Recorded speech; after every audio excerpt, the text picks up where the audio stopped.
Jacob lived in the land where his father had stayed, the land of Canaan. This is the account of Jacob's family line. Joseph, a young man of 17, was tending the flocks with his brothers, the sons of Bilhah and the sons of Zilpah, his father's wives, and he brought their father a bad report about them. Now Israel loved Joseph more than any of his other sons, because he had been born to him in his old age, and he made an ornate robe for him. When his brothers saw that their father loved him more than any of them, they hated him and could not speak a kind word to him. Joseph had a dream, and when he told it to his brothers, they hated him all the more. He said to them, "Listen to this dream I had. We were binding sheaves of grain out in the field, when suddenly my sheaf rose and stood upright, while your sheaves gathered around mine and bowed down to it." His brothers said to him, "Do you intend to reign over us? Will you actually rule us?" And they hated him all the more because of his dream and what he had said.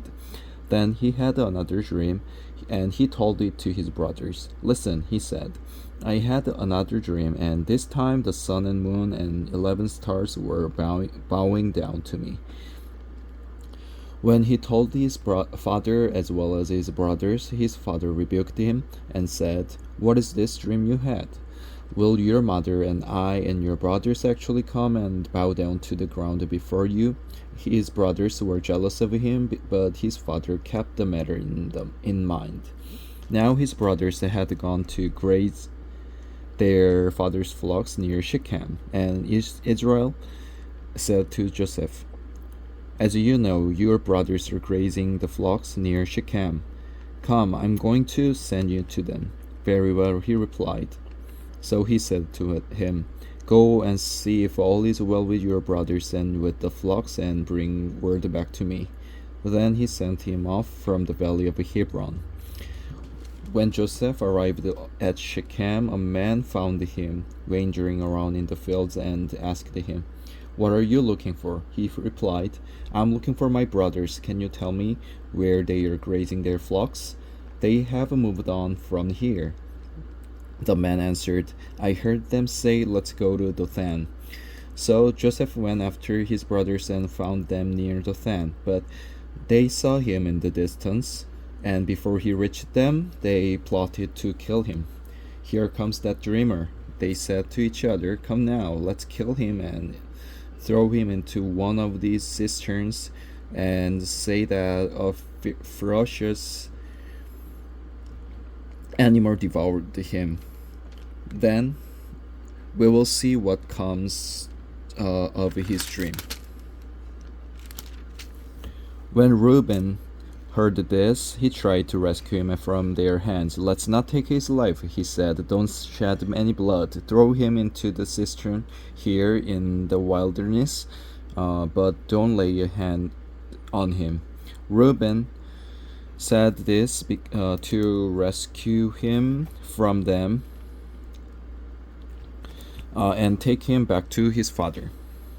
So when Joseph came to his brothers, they stripped him of his robe, the ornate robe he was wearing, and they took him and threw him into the cistern. The cistern was empty, there was no water in it. As they sat down to eat their meal, they looked up and saw a caravan of Ishmaelites coming from Gilead. Their camels were loaded with spices, balm, and myrrh, and they were on their way to take them down to Egypt. Judah said to his brothers, "What will we gain if we kill our brother and cover up his blood? Come, let's sell him to the Ishmaelites and not lay our hands on him. After all, he is our brother, our own flesh and blood." His brothers agreed. So when the Midianite merchants came by, his brothers pulled Joseph up out of a cistern and sold him for 20 shekels of silver to Ishmaelites, who took him to Egypt. When Reuben returned to the cistern and saw that Joseph was not there, he tore his clothes. He went back to his brothers and said, "The boy isn't there. Where can I turn now?" Then they got Joseph's robe, slaughtered a goat, and dipped the robe in the blood. They took the ornate robe back to their father and said, "We found this. Examine it to see whether it is your son's robe." He recognized it and said, "It is my son's robe. Some ferocious animal has devoured him. Joseph has surely been torn to pieces." Then Jacob tore his clothes, put on sackcloth, and mourned for his sons many days. All his sons and daughters came to comfort him, but he refused to be comforted. "No," he said, "I will continue to mourn until I join my son in the grave." So his father wept for him. Meanwhile, the Midianites sold Joseph in Egypt to Potiphar, one of Pharaoh's officers, the captain of the guard.